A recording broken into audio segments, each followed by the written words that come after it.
CBS 11 has learned that the number of whooping cough cases in Tarrant County right now is on the way up. And this news comes as a North Texas school district warns parents of 2 cases diagnosed there. Our Jack Fink live outside Grapevine High tonight. Well, Kaylee and Doug, whooping cough is spread when people either sneeze or cough, and so to reduce the risk here, the Grapevine-Colleyville ISD says staff are encouraging students to frequently wash their hands. It is contagious disease. Dr. Justin Smith at Cook Children's says whooping cough can lead to very severe coughing fits in children and teenagers. The Grapevine-Colleyville ISD emailed parents yesterday about a 10th grader at Grapevine High School diagnosed with the illness.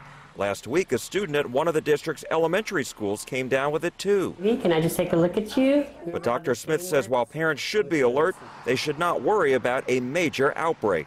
I don't think anybody's predicting there's going to be a huge outbreak at the school. We just kind of want everybody to be aware what to look for. The Tarrant County Public Health Department is seeing an increase in reported whooping cough or pertussis cases this year. So far, there are 469 reported. Last year, there were 297.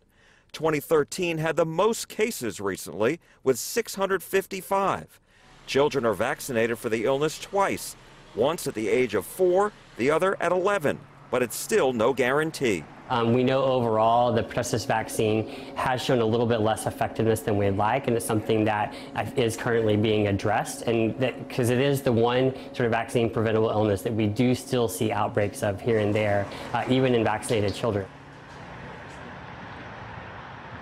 And children who do get the illness, even after being vaccinated, usually get a milder, less severe case. If you are diagnosed with whooping cough, you and your immediate family members are given antibiotics. Live in Grapevine tonight, Jack Fink, CBS 11 News.